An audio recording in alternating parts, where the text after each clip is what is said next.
Olá!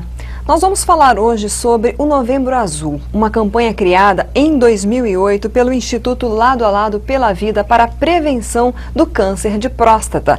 Claro, vem logo em seguida do Outubro Rosa, que nós falamos aqui sobre esse assunto, né, sobre a prevenção do câncer de mama, e este é um alerta importante para os homens. Hoje nós recebemos o médico urologista oncológico lá do Hospital do Câncer, aqui de Cuiabá, Dr. Rodinei Pereira. Muito obrigada pela sua presença aqui no RDTV. Eu que agradeço o convite e estamos aqui para conversar um pouquinho sobre o câncer de próstata. Vamos começar a falar sobre estatísticas, doutor. Qual é a previsão? Já tem aí um dado estatístico atual de previsão de incidência de câncer de próstata nos homens? Tem sim, Lídice. Na verdade, o Instituto Nacional do Câncer faz uma previsão que em 2016 teremos 61 mil novos casos de câncer de próstata. É uma doença extremamente prevalente na população masculina, é o segundo câncer mais comum e também é o segundo câncer que mais mata. Por isso a importância pela quantidade de casos e pela frequência de mortes também. Uma das polêmicas do câncer de próstata né, é às vezes a resistência do homem ao fazer os exames, principalmente o exame do toque retal, né? Como é que está hoje essa questão de diagnóstico, de prevenção? Quais são os exames que são feitos?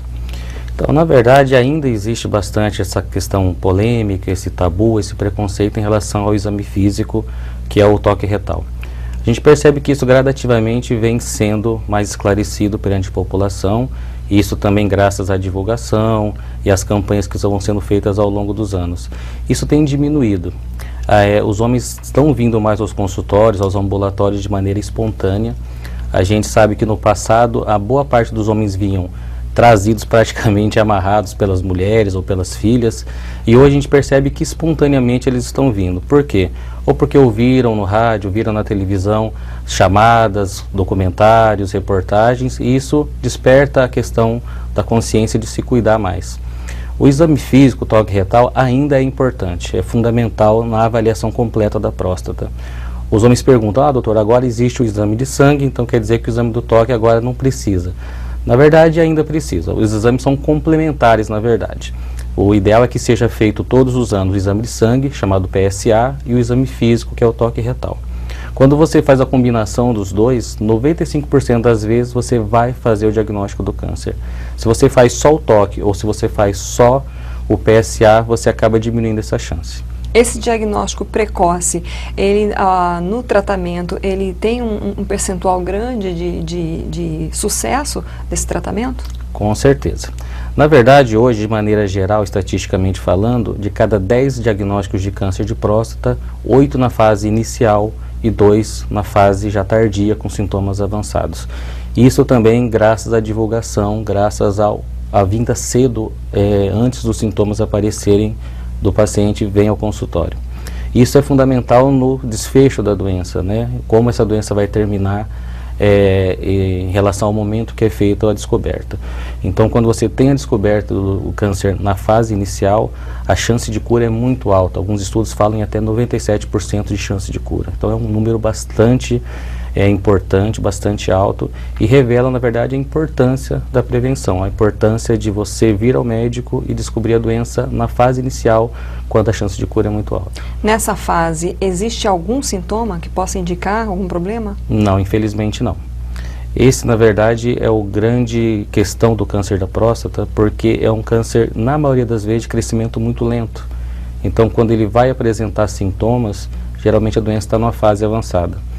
E aí, aquele homem que, na verdade, só vem ao médico quando começa a se sentir incomodado, ou quando começa a ter dificuldade para urinar, quando começa a trancar a urina, sangrar a urina. Tem pacientes com dores nas costas, dores nos ossos, na verdade, já tem um câncer de próstata avançado, com doença nos ossos. Então, para esses casos, é muito difícil o tratamento, porque a chance de cura já não existe mais, os sintomas vão aparecer e o desfecho da doença não vai ser nada agradável, né? Então, o que a gente percebe é isso, é a importância de vir cedo. A gente sempre bate nessa tecla porque é muito diferente o resultado do tratamento quando é descoberto no começo e quando é descoberto na fase avançada. Nessa fase avançada, quais são as consequências desse câncer? Ele pode avançar aí para outros órgãos, a chamada metástase, né? Quais são os riscos disso? Na verdade, quando o câncer é descoberto na fase mais tardia, o paciente, mais cedo ou mais tarde, ele vai acabar tendo as consequências do avançar da doença. Então ele vai começar, por exemplo, a ter problemas do próprio trato urinário. O tumor, geralmente, ele invade a bexiga, ele invade a uretra, o paciente tem sangramentos contínuos, ele pode ter retenção urinária. E também, quando a doença se alastra para os outros órgãos, o primeiro lugar que ele vai fora da próstata, geralmente, são os ossos. Então o paciente tem muita dor óssea. Então é dor na coluna, dor no fêmur. São dores realmente bastante intensas, de difícil controle. E o que a gente sabe, ontem mesmo eu atendi um paciente no ambulatório que ele estava com dores terríveis, já estava tomando vários medicamentos e infelizmente não tinha muito o que falar para ele, assim, ó, a gente vai ter que dar mais remédio, a gente vai te internar, a gente vai te dar soro, mas em termos de cura a gente não tinha muito mais o que fazer para ele. Em contrapartida, também nessa semana, graças a Deus, a gente atendeu vários pacientes que estavam voltando com seu exame de sangue normal, com a sua vida transcorrendo normalmente, trabalhando, voltando para suas famílias, né? Então é esse final da doença que é muito diferente, né? Uhum. Qual é hoje a idade mínima para se iniciar esse trabalho de prevenção do câncer de próstata? Hoje a gente divide basicamente em dois grupos. A população geral, a gente sempre preconiza que comece aos 50 anos, né? E quem que é a população que precisa começar mais cedo? São pacientes que têm um risco um pouco mais elevado. Pacientes que tiveram parentes de primeiro grau, pai e irmão, que tiveram um diagnóstico precoce. Então, se o meu pai teve câncer de próstata, se o meu irmão teve câncer de próstata abaixo de 60 anos, o fator genético é muito importante. Então, esse paciente começa aos 45 anos. E também é preconizado que a raça negra comece mais cedo, aos 45 anos, porque estatisticamente é uma população que tem uma chance maior de desenvolver o câncer. 50 anos população geral, e pacientes raça negra e pacientes com história familiar, 45 anos. Além da questão genética, o estilo de vida, alimentação, falta de exercício, obesidade, enfim, isso tudo pode influenciar no surgimento do câncer de próstata? Influencia bastante. Na verdade, o estilo de vida saudável, né, ele é importante para a saúde de uma maneira em geral. E para o câncer de próstata, para o câncer de maneira geral, não é diferente. A gente sempre orienta também que esses fatores chamados ambientais que podem ser modificados, que sejam tratados, que sejam bem orientados e estimulados a serem mudados. É lógico que história familiar não dá para mudar, a cor da pele não dá para mudar, mas a obesidade, o tabagismo, o alcoolismo, o controle do peso, a atividade física, tudo isso sim depende de cada um. E isso pode ser mudado e a gente sempre orienta que também seja criada consciência em relação a isso. E a gente ouve muito em várias áreas da medicina se falar da importância, né, de uma vida saudável, né, doutor? Quanto ao tratamento, quando há um diagnóstico precoce, por exemplo, qual é o tratamento que é feito? Quando o paciente vem ao consultório, faz o exame do toque, faz o exame de sangue chamado PSA, existe alguma alteração nos dois, a gente pede uma biópsia, que é o exame que vai confirmar ou vai descartar a doença. A doença sendo localizada, sendo pequena, fase inicial, a gente vai fazer um tratamento pensando em cura. De maneira geral, o tratamento é a cirurgia, onde é retirada toda a próstata, retirada a vesícula seminal, ou, como também alternativa, existe a radioterapia. Pacientes mais jovens, pacientes com expectativa de vida longa, com condição de saúde geral boa, geralmente são candidatos à cirurgia. E a cirurgia é feita por médicos experientes, feita em grandes centros, geralmente tem um resultado muito bom, com o paciente tendo chances menores ou maiores de ter algumas complicações, dependendo do caso, mas o resultado em termos de cura é muito bom. A radioterapia fica reservada para pacientes um pouco mais idosos, pacientes com a saúde geral debilitada, que não teriam talvez condições de serem submetidos a uma cirurgia com segurança, ou paciente que não quer ser operado por algum motivo, também existe a radioterapia. Uma das grandes também preocupações, às vezes, do homem é quanto à impotência sexual, né? Esse tratamento, ele influencia, ele pode gerar impotência? Sim, o tratamento do câncer de próstata, seja ele a cirurgia, seja ele a radioterapia, eles têm uma probabilidade de afetar a função sexual masculina. Seja a questão da ereção propriamente dita, né? Seja também a questão ejaculatória. O que acontece é que esse tratamento, ele existe a possibilidade de ser feito após o tratamento da doença. O paciente geralmente que faz a cirurgia, ele vai ficar ali um ano e meio talvez com a questão da ereção prejudicada. O que vai influenciar em recuperar essa ereção ou não? Principalmente a idade, mais jovem tem uma chance maior de recuperar, a função sexual que ele já tinha antes da cirurgia. Às vezes a gente tem pacientes diabéticos, hipertensos, que já tinham uma ereção muito ruim antes de operar. Então esse paciente tem uma chance maior de ter problemas depois. E a questão também da importância que o casal tenha isso, né? A gente sempre pergunta antes da cirurgia e depois da cirurgia, ó, a cirurgia foi um sucesso, agora a gente vai recuperar você. Qual que é a importância que você e sua esposa têm da função sexual? Dependendo do que ele responde para você, a gente vai, logo que tirar a sonda, né, o paciente opera, 14 dias em média com a sonda, tiramos a sonda, a gente já começa a tratar a questão sexual. Porque existem casais que são bastante ativos e que isso é uma coisa importante para eles. Então não é só tratar a doença, não é só ir lá e tirar o câncer dele, mas é tratar ele de uma maneira geral, fazendo com que ele volte um ano e meio depois, ou mais que seja, a vida mais próxima em termos de qualidade de vida que ele tinha antes de operar. Então a questão de você tratar isso é muito importante para o casal que tem necessidade de ser tratado.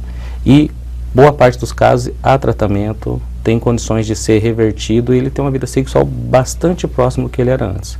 Seja com remédio, seja com tratamentos em forma de injeções e até com a possível cirurgia de implante de prótese peniana. E a gente sempre fala, não deixe de tratar a tua doença pensando na questão sexual depois. Porque se for importante, a gente vai tratar e vai resgatar a tua vida sexual sem problema algum. E quanto também a problemas de incontinência urinária, pode isso gerar esse reflexo também depois da cirurgia? Ela pode ser permanente? Sim. A questão da incontinência urinária também é um fator que amedronta muito os pacientes, porque imagina você ter um homem de 50, 60 anos, que hoje em dia é um paciente considerado jovem, com uma expectativa de vida longa, e você ter esse paciente incontinente usando fralda depois. Isso socialmente o paciente é muito ruim. Então talvez todo aquele esforço para curar a doença dele, ele vai sentir que foi em vão, porque ele está curado da doença, mas a qualidade de vida dele está muito comprometida. Aí também vão ter alguns fatores envolvidos na chance de você ter mais ou menos incontinência. Paciente muito obeso, a questão da habilidade do cirurgião, a questão da experiência do cirurgião em lidar com os câncer de próstata e também algumas coisas inerentes à própria cirurgia, cirurgias mais difíceis, com próstatas maiores, mas a questão também é o tratamento depois. Para os casos de pacientes que ficam incontinentes um ano e meio depois, também existe tratamento que vão desde umas, tão simples, mas desde umas sessões de fisioterapia para fortalecer a musculatura, passando por cirurgias, que vão desde um implante de um chamado sling, né, que é uma telazinha para reforçar o esfíncter, até uma cirurgia complexa, mas com resultados ótimos, que é o implante no esfíncter artificial. Então sempre tem tratamento, sempre tem condições de você, hoje em dia, contornar e recuperar a qualidade de vida do paciente. Doutor, para a gente encerrar, o que o senhor diria para aquele homem que está resistente em fazer, né, os exames todos, que tem aí todos esses tabus, às vezes no próprio ambiente, né, em casa, com os amigos, há toda aquela brincadeira, e isso traz às vezes uma angústia muito grande, que ele às vezes também não fala, não demonstra, né, mas ele está aí nessa situação, né, fazer ou não fazer e as consequências. O que o senhor diria hoje para esse homem? Bom, o que eu diria para você, homem que está nos ouvindo, nos assistindo hoje, é que tenha uma atitude de amor, uma atitude de cuidado com a sua própria vida. Nessa questão, as mulheres estão anos à nossa frente, porque as mulheres se cuidam mais desde a tenra idade, desde o começo da sua adolescência. Começou a menstruação, a mãe já leva o ginecologista, terminou a menstruação, a mulher já sabe que a menopausa vem, ela já vai fazer a reposição hormonal, ela já vai se cuidar. Então as mulheres estão anos-luz à nossa frente na questão da prevenção. O que a gente quer, homem, é que você também tenha essa atitude de se amar, de se cuidar e que procure preventivamente o seu médico, procure preventivamente o seu urologista. Então, a partir dos 50 anos, para você que não tem fatores de risco, aos 45 anos, para você que tem fatores de risco, vá anualmente ao seu urologista, deixe o preconceito de lado, deixe as piadinhas de lado e faça o seu exame. O que a gente quer é que você se cuide, o que a gente espera de você é que você se cuide mais, que você, se tiver que ter uma doença grave como essa, que seja descoberta na fase inicial, que você possa ser bem tratado, que você possa ser curado, que você possa voltar para sua família, para sua esposa, para os seus filhos, com a qualidade de vida que você merece.